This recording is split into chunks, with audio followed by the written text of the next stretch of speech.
सारण में लोकसभा सीट हमेशा से प्रतिष्ठा के साथ हॉट सीट बनी रहती है। सारण से लालू जी के परिवार हमेशा से चुनावी मैदान में खड़ी रही, लेकिन भाजपा से हार के बाद 2024 के चुनाव में रोहिणी आचार्य के आने के बाद हॉट सीट बन चुकी है। दोनों दल भाजपा और राजद के लिए सारण से रोहिणी आचार्य के आने के बाद प्रतिष्ठा के साथ हॉट सीट के बाद दोनों पार्टी में बयानबाजी का दौर चल रहा है। सारण लोकसभा सीट से राजद के ओर से उम्मीदवार रोहिणी आचार्य की एंट्री होने के बाद लगता है कि एनडीए में बेचैनी बढ़ गई है।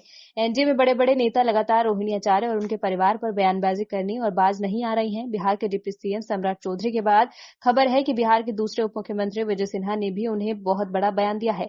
उन्होंने कहा कि सारण में ही लालू जी की बहू रो रही है और इंतजार कर रही है, उस बहू का क्या दोष है। सारण की बेटी इंतजार कर रही है, सारण में उस बहू का जवाब हर महिला जवाब देगी। कांग्रेस पर घोटालों के कई आरोप है, लेकिन सफाई नहीं देती।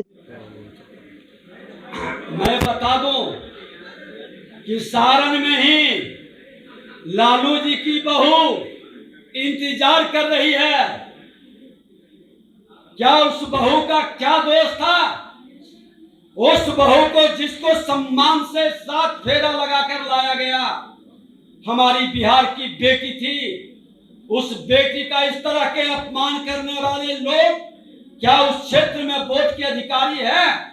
उस क्षेत्र की एक एक महिला, एक एक बेटी इसका हिसाब चुकता करेगा। सारण में उस बहू की आवाज हर महिला बनेगी और जवाब देगी कि आपकी बेटी और पत्नी और बेटा अब तक सारण की जनता सिमटी हुई नहीं है। हर बिहार की जनता जवाब देगी। केजरीवाल को 15 दिन के लिए न्यायिक हिरासत में भेज दिया गया है। केजरीवाल को 15 दिन के लिए न्यायिक हिरासत में भेज दिया गया है। मैं तो यही कह रहा हूं कि क्या माननीय न्यायालय पर विश्वास नहीं? उसका अपमान करने के लिए ये रैली करते हैं।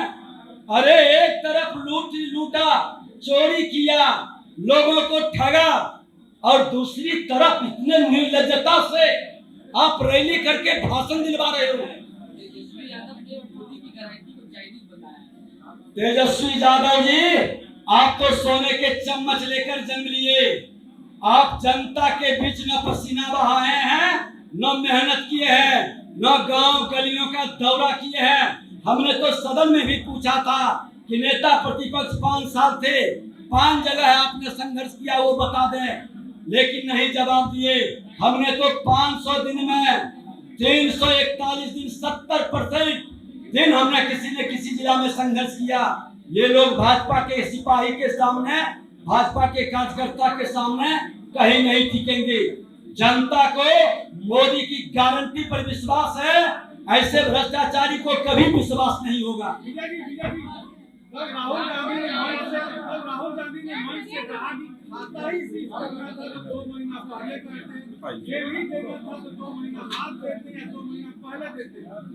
मैं बताना चाहता हूं कि जेल देने का जिम्मेदारी क्या देश के प्रधानमंत्री नरेंद्र मोदी जी का है? अरे जेल माननीय न्यायालय के आदेश से जा रहे हैं। क्या राहुल गांधी जी संविधान में विश्वास नहीं है? संविधान का सम्मान नहीं कर सकते? आप परिवारवादी जमींदारी मानसिकता के लोग संविधान को आप नकार रहे हैं और संवैधानिक संस्था का अपमान कर रहे हैं। जनता इसकी जवाब देगी। बताइए।